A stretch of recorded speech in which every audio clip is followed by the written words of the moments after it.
नमस्कार मित्रांनो, निबंध लिहिताना विद्यार्थ्यांकडून होणाऱ्या काही सामान्य चुका तुमच्याकडूनही होतात का? चला तर मग आज आपण रामनवमीवर एक सुंदर आणि सोपा निबंध काही मिनिटातच समजून घेऊया. रामनवमीच्या या पवित्र दिवशी श्रीरामांना वंदन करणारी एक छोटीशी कविता ऐकूया.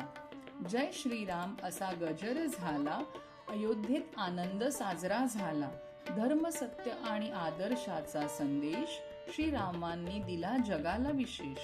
रामनवमीचा पवित्र दिवस आला, भक्तांच्या मनात आनंद फुलवून गेला. चला तर निबंधाला आता सुरुवात करूया आणि असेच सोपे मराठी निबंध पाहण्यासाठी ज्ञानामृत स्टडी पॉइंटला सबस्क्राईब करा. पूर्ण निबंध पाहायला विसरू नका. भारतीय संस्कृतीत अनेक सण साजरे केले जातात. प्रत्येक सणाच्या मागे धार्मिक, सांस्कृतिक आणि नैतिक महत्त्व असते. त्यापैकी रामनवमी हा हिंदू धर्मातील अत्यंत पवित्र सण आहे. रामनवमी हा सण भगवान श्रीरामांच्या जन्मदिनानिमित्त साजरा केला जातो. भगवान श्रीराम हे धर्म, सत्य आणि आदर्श जीवनाचे प्रतीक मानले जातात. हा सण लोकांना सत्य, संयम आणि कर्तव्यनिष्ठेचे महत्त्व शिकवतो. म्हणून रामनवमीचा दिवस भक्तांसाठी विशेष पवित्र मानला जातो. रामनवमी हा सण हिंदू पंचांगानुसार चैत्र महिन्यातील शुक्ल पक्षाच्या 9व्या दिवशी साजरा केला जातो. हा दिवस चैत्र नवरात्रीचा शेवटचा दिवस असतो. या दिवशी भगवान श्रीरामांचा जन्म झाला असे मानले जाते. भगवान श्रीरामांचा जन्म अयोध्या नगरीत दुपारी 12 वाजता झाला असे लोकांचे म्हणणे आहे. पुराणानुसार अयोध्या नगरीचे राजा दशरथ यांना 4 पुत्र झाले: राम, लक्ष्मण, भरत आणि शत्रुघ्न. त्यापैकी श्रीराम हे मोठे पुत्र होते आणि ते भगवान विष्णूंचे 7वे अवतार मानले जातात. राजा दशरथ यांनी पुत्रप्राप्तीसाठी यज्ञ केला होता. त्या यज्ञातून मिळालेल्या प्रसादामुळे 4ही पुत्रांचा जन्म झाला. श्रीरामांच्या जीवनाची कथा रामायण या महान ग्रंथात सांगितली आहे. रामायण हा भारतीय संस्कृतीतील सर्वात प्रसिद्ध आणि प्रेरणादायी ग्रंथ आहे. श्रीराम हे आदर्श पुत्र, आदर्श राजा आणि आदर्श पती म्हणून ओळखले जातात. त्यांच्या जीवनात सत्य, धर्म आणि न्याय यांना सर्वात मोठे स्थान होते. म्हणूनच भारतीय संस्कृतीत श्रीरामांना मर्यादा पुरुषोत्तम असे संबोधले जाते. लंकेचा राजा रावणाने माता सीतेचे अपहरण केले होते.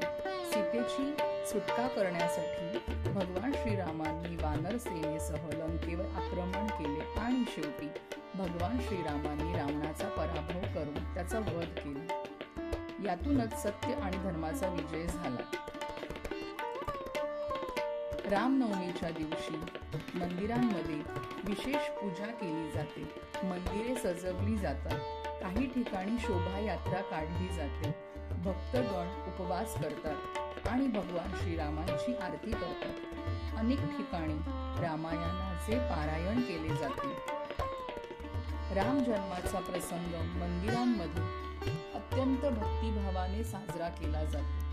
भक्तजन राम नामाचा जप करतात आणि भजन कीर्तन आयोजित केले जाते. रामनवमीच्या दिवशी काही ठिकाणी राम, सीता, लक्ष्मण आणि हनुमान यांचे सुंदर देखावे साकारले जातात. त्यांची चित्रे काढली जातात, रांगोळी काढली जाते. रामनवमीच्या दिवशी अयोध्या नगरीत मोठ्या उत्साहात उत्सव साजरा होतो. देशभरातून हजारो भक्त अयोध्येला दर्शनासाठी येतात. सरयू नदीत स्नान करून भक्त भगवान श्रीरामाचे दर्शन घेतात. रामनवमीचा सण धर्म आणि नैतिकतेचे महत्त्व सांगतो. श्रीरामांचे जीवन आपल्याला सत्य, कर्तव्य आणि संयमाचे धडे देते. त्यांनी आयुष्यभर धर्माचे पालन केले आणि अन्यायाविरुद्ध लढा दिला. त्यामुळे श्रीराम भारतीय संस्कृतीतील आदर्श नायक मानले जातात. रामनवमी समाजात एकता आणि श्रद्धा वाढवते. हा सण लोकांना चांगले वागणे, सत्य बोलणे आणि कर्तव्य पार पाडणे शिकवते.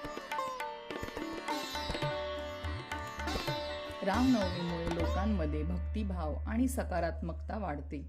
विद्यार्थ्यांनी श्रीरामांच्या आदर्श जीवनातून प्रेरणा घ्यावी.